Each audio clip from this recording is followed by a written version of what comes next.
the summer of 1935, England is basking in a heatwave.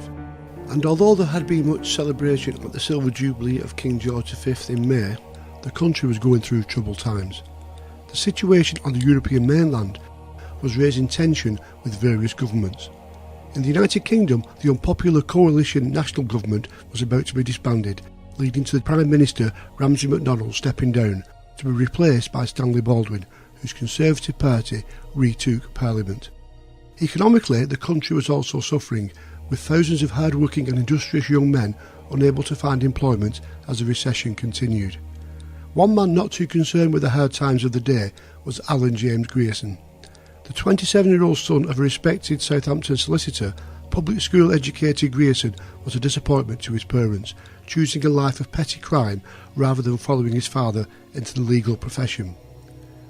In an attempt to steer him from a life of crime, in 1928, Hugh Grierson sent his son to Australia, where he found work as a motor mechanic in Melbourne.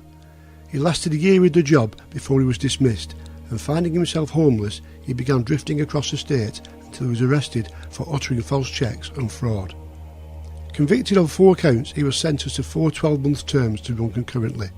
His offer to repay the money in exchange for his liberty and the opportunity to emigrate to Canada was rejected, and he was incarcerated in Pentridge Prison.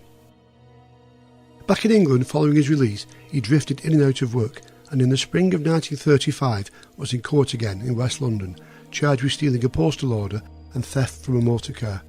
He narrowly avoided a prison sentence, receiving a fine to be paid within a month, or he would face going to jail. It was on Saturday the 20th of April 1935 that the paths of Maxine Louise Gann and Alan Grayson crossed at a club in Hammersmith. 20-year-old Maxine worked as a shop assistant and lived with her mother on Percy Road in Shepherd's Bush. She soon became infatuated with the well-spoken Grierson, who told her he had fallen on hard times while courting her with music and poetry. And, unaware of his previous convictions and imprisonment in Australia, their romance quickly blossomed. Soon Grierson began to borrow small sums of money, and at the end of April asked to borrow 30 shillings from Maxine, telling her he wanted to go to Manchester to discuss the possibility of the job and to collect some money he was owed. In reality, he was having to pay off the fine to avoid being recalled to prison. Meanwhile, family friend Dorothy Riley announced that she was planning a 3-week holiday in Scotland, leaving on Saturday the 1st of June, and needed someone to look after her 2-floor apartment at 19 Gloucester Road in Regent's Park. Maxine's widowed mother, 63-year-old Louise Berthe Gann, agreed to house sit while her friend was away, and on Sunday the 2nd of June her daughter moved in with her for the duration to keep her company. On the following day, Grierson telephoned Maxine arranging to meet up. He told her he had been able to find work and now had nowhere to live. Maxine realised the extra space at the apartment would allow Grierson to lodge there with them, and persuaded her mother to allow him to stay. Grierson soon repaid this kindness on the 7th of June by stealing some of Dorothy Riley's jewellery from the house, pawning it in Oxford Street and doing a runner. On the following day he wrote a short note to Louise Gann saying please forgive me and enclosed in the pawn tickets for the stolen items. Had Louise or Maxine Gann chose to contact the police, 2 lives might have been saved. Instead, they chose no action, waiting to hear from Grierson and if he had anything to say. At midnight on the 10th of June, Grierson telephoned Maxine, apologised for what he had done and, pleading for a second chance, was eventually allowed to return to the flat. He swore he would change his ways and try to make it up to them, adding he had even managed to secure himself a job. On Monday morning, the 17th of June, Grierson kissed Maxine goodbye and left the house to start his new job. It was a lie. There was no work there, and instead he had stolen more jewellery and again pawned it in Oxford Street. He continued this ruse for 4 days, and at the weekend announced that the new job required him driving a car down to Torquay to see a prospective customer, and he asked if Maxine and her mother would like to accompany him. Louise Gann immediately declined, but Maxine was happy to accept the offer and the chance of a romantic weekend break at the seaside. Plans were made for him to collect her when she finished work at lunchtime, and on Saturday morning the couple enjoyed a cooked breakfast before they both headed off to work.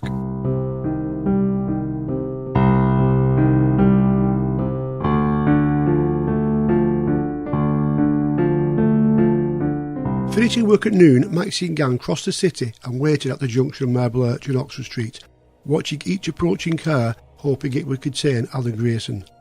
As the minutes turned into over an hour late, she resigned herself that there must have been a change of plan and, jumping on the buzz, returned to the Regent's Park flat. Arriving back shortly after 2 p.m, she found the door locked. There was no reply to her constant knocking, so assuming her mother had gone shopping and with no key to let herself in, she resigned herself to another long wait. With no sign of her mother by 4 o'clock, she became alarmed and spoke to a neighbour, builder Fred Summers, who forced entry into the flat. Climbing the stairs to the first floor door, it was immediately clear something was amiss. A suitcase half full of silver lay on the sitting room floor, clothes were scattered across the bedroom, and the door to her mother's room was locked.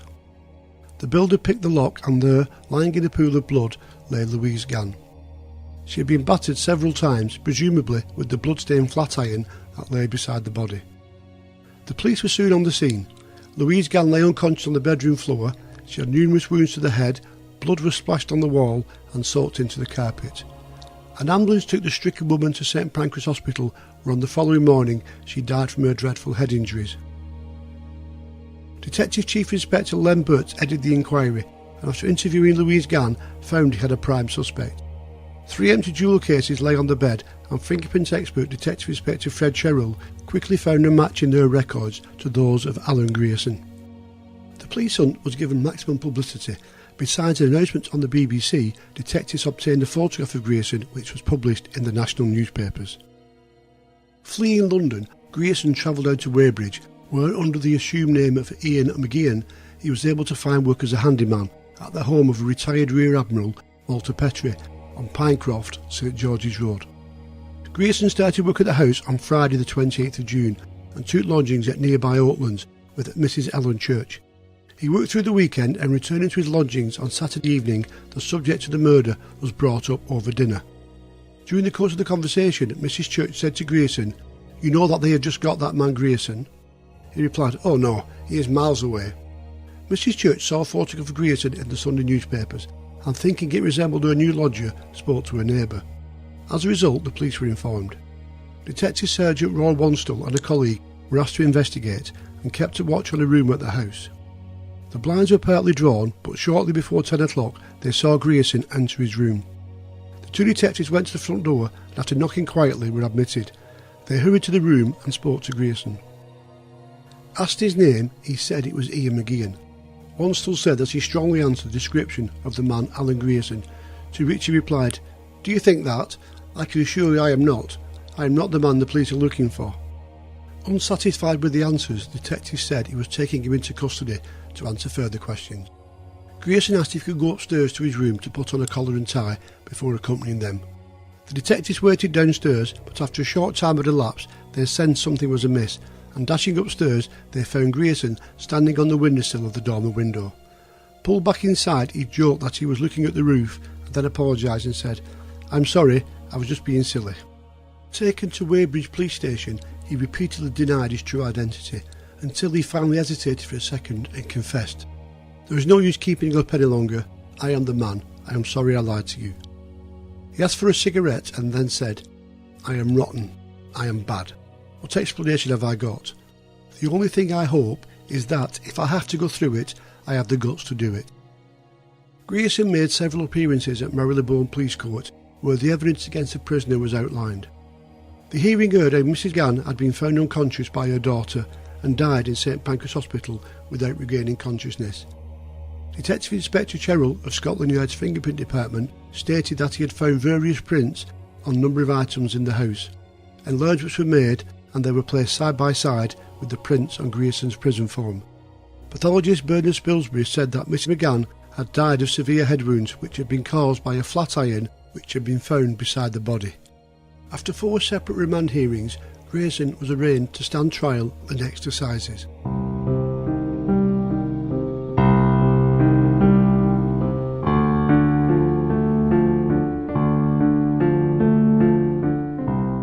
Charged with the murder of Louise Berthe Gann, Alan James Grierson stood trial before Mr Justice Porter at the Old Bailey on the 10th of September. The prosecution's case was far from clear-cut, and without a witness to place him at the scene at the time of the murder, they were relying a great deal on circumstantial evidence linking him to the crime. A cash box taken from the wardrobe bore 2 imprints of Grierson's left thumb, An empty jewel box at the scene also bore Grierson's fingerprints, and a receipt for the money from a ring pawned at Notting Hill was in Grierson's handwriting. As the accused had been lodging there, his fingerprints were legitimately all over the house, and as Grierson had already admitted to Maxine Gann he had stolen items from the house before the murder, this did not prove he was there at the time Louise Gann died, nor that he was guilty as charged.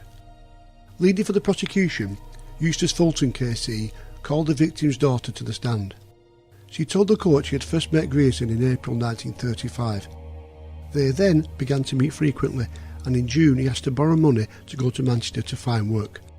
On the 2nd of June she went to stay with her mother at Gloucester Road, and when Grierson returned from Manchester he told her he had been unable to obtain any money and was also now homeless.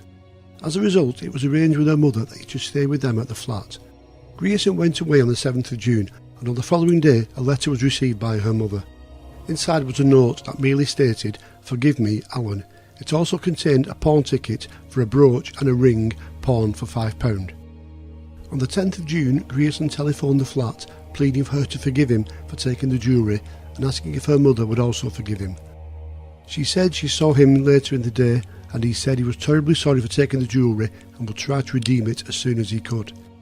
He said he had taken the articles because he was badly in need of money. Grierson told her he had nowhere to go, and she invited him back to the flat where he remained until the 22nd of June. In the witness box, Grierson described how he had met Miss Gann at a club in Hammersmith and that had become very much attached, and if things had gone rightly, he hoped they would have been married. He admitted that on the 7th of June he was in Mrs. Gann's bedroom where he yielded to temptation and stole a brooch and a ring which he pawned. Next day he wrote asking for forgiveness. On the 17th of June, down to his last few shillings, he stole jewellery from 2 boxes in the bedroom. Previously he had told Miss Gann that he hoped he would be employed shortly. It was a lie, but he felt he had to say something. He pretended to go to work and used to go out when she went out in the morning and return home with her. As far as he knew, the theft was never discovered by Mrs. Gann. Grierson obtained between £11 and £12 for the jewellery and gave Mrs. Gann and her daughter £1 each.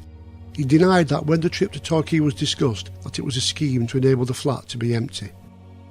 Referring to the arrest, Grierson said he was distraught and had it in his mind to commit suicide.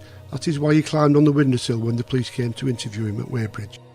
He said that the stolen jewellery was on his mind and he thought the police might take the motive of the murder as theft. Denying the crime, Grierson claimed he did not consider himself a murderer. He made remarks about things he had done in the past, about people who had helped and trusted him and whom he had let down on various occasions. He told of the prison sentence in Australia and how he was conscious of his father's distress at these facts. In the end, it needed some late evidence to secure a conviction.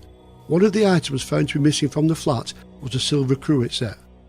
Maxine Gann told detectives that she remembered seeing it in the house on the morning of the murder, and it had subsequently disappeared.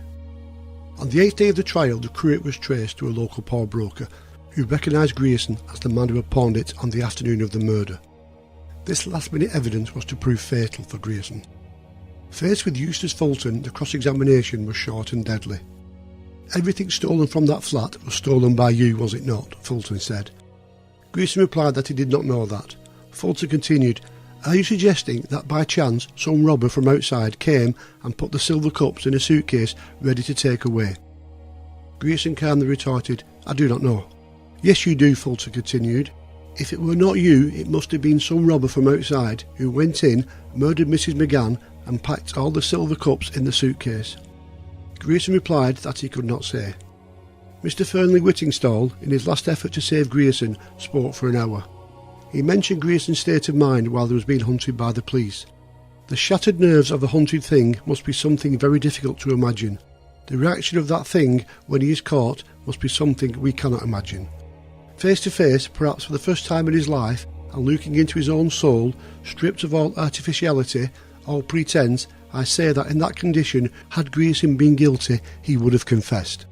Answering Eustace Fulton, Grierson said he never denied to the police that he was the murderer. His mind was on the jewellery. He was never asked if he was the murderer, and admitted he had stolen a silver cruet which he sold for 14 shillings, and said that because of that he didn't return to Gloucester Road. In his closing speech, William Fernley Whittingstall, addressing the jury, said that the allegations were based entirely on circumstantial evidence. He suggested that the calmness and courage which Grierson had shown in the witness box were not the demeanour of the guilty man.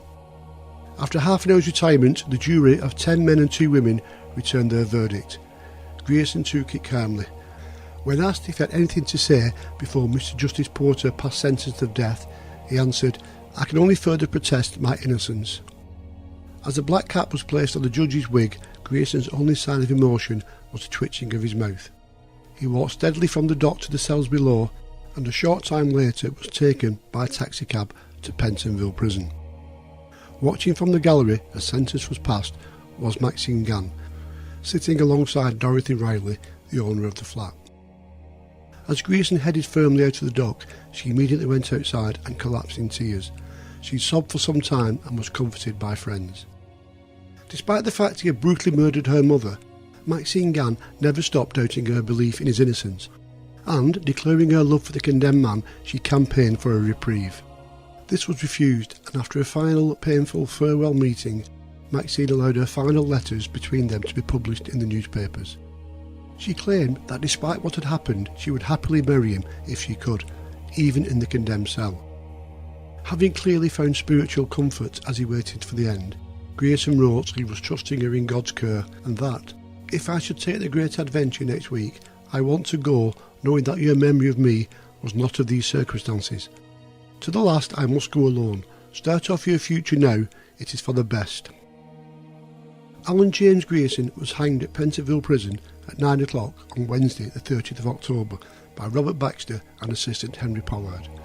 Whether he maintained the courage to make that final walk unaided was not recorded. The hangman gave him a drop of 6 foot 2 inches, and Grierson's neck was fractured at the 2nd and 3rd vertebra. It was the day before Maxine Gann's 21st birthday, and she stood outside the prison gates dressed in mourning black as a large crowd, including the wealthy abolition campaigner Mrs van der Helst, waiting for the notice of execution to be posted.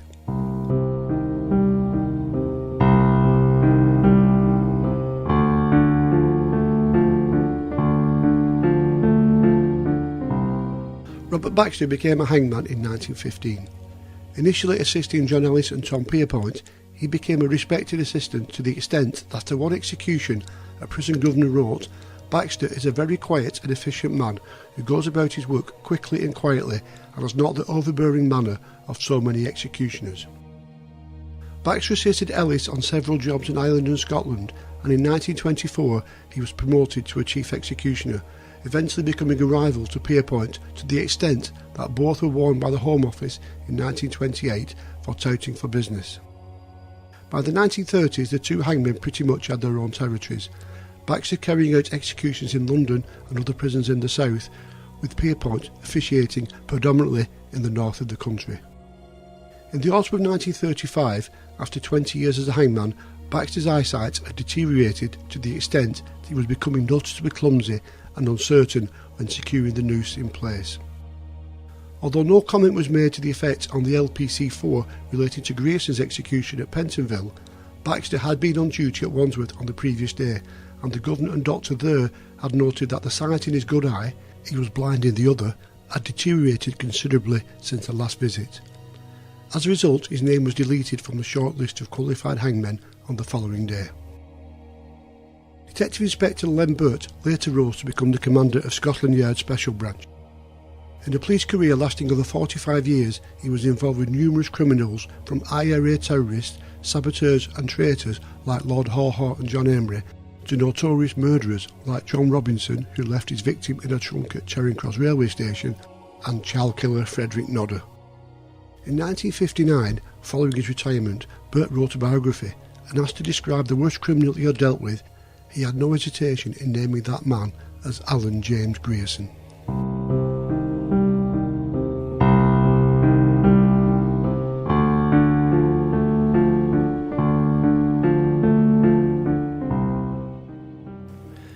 My name is Steve Fielding. Thank you for watching and listening to another episode in Tales from the Hangman's Record. Please like and share this video, and if you don't already, can you please subscribe to the channel to keep up with new content. Check out my website, stevefielding.com, where you can find information on all my books, links to other videos in this series, and also order copies of the 3-volume hardback book, The Hangman's Record, at a special discount price. On sale now is my latest book, Tales from the Hangman's Record, available as a paperback and Kindle download from Amazon. Also look out for 2 new podcasts, Tales from the Hangman's Record and Mostly Murder, available on Spotify and all popular platforms. Finally, please use the comments below for your thoughts on this video and suggestions for further episodes in this series.